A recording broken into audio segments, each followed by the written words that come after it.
Hey folks, it's Lauren from Snowy's here with the BioLite SiteLight String.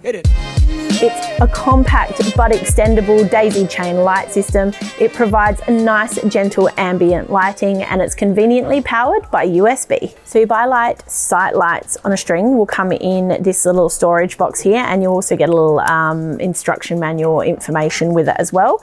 And it also comes with, in addition to the lights itself, your little USB plug here that will power the lights. So the lights themselves, as they are here now, weigh about 70 grams. The stack is around about 7.5 centimeters tall, and in diameter we've got around about 6 centimeters here to account for all the extra cords and things, but the lights themselves are probably closer to 5 centimeters.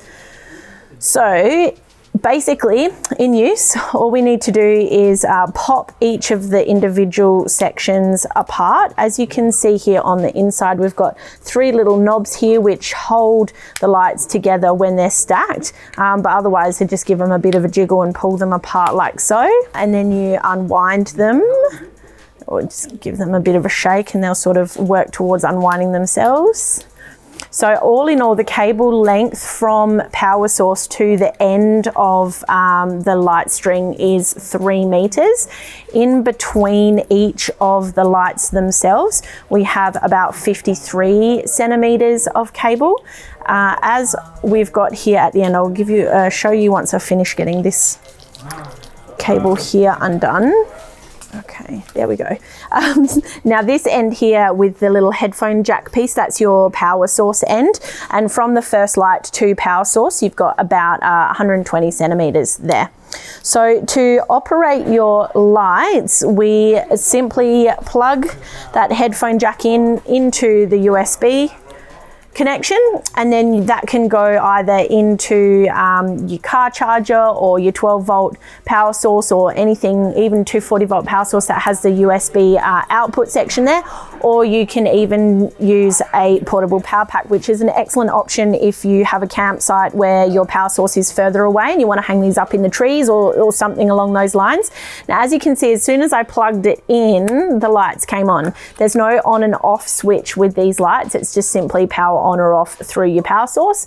Also, they're not dimmable. This is the light setting that they're on. If you do have a BioLite power light or a BioLite base lantern, you can actually plug the USB into the back of those because they have an output option, and through those light systems you can dim them. But any other power source, it's just the single light. Now, whilst we're talking about the actual light itself, we've got 4 of them in the string. There's a total of 150 lumens overall, which means each individual light is putting out around about, or just under, I should say, 40 lumens. On the end of the cable here, we have these little yellow hooks, and we've got those on both ends. This just is there to help you loop it, say if you're looping it around a tree or a tent pole, to lock it into place. You could also possibly use it to hook in on itself to help hang the lights in a bunch or a gather, as opposed to being a fully extended string. Now on the other end of the cable here, we have like an input for that headphone jack. And basically what that means is that you have the option to extend your SiteLight with a second set. So this is the USB connecting end on the SiteLight. On your second set, all you need to do is plug that directly into the end of your existing SiteLight cable, and then you're able to double the length of your light. And you can do that infinite amount of times. You can daisy chain it like so. There is no power consumption specifications for the SiteLight provided by BioLite, which suggests to me that the consumption itself is fairly negligible. That's about it for the BioLite SiteLight on a string. You can get this at snowys.com.au at our lowest prices every day. If you found this video helpful, give us a like. If you've got any questions or comments, you can chuck them below. You can head here to subscribe or here for more helpful videos. Catch you later, Snows fam.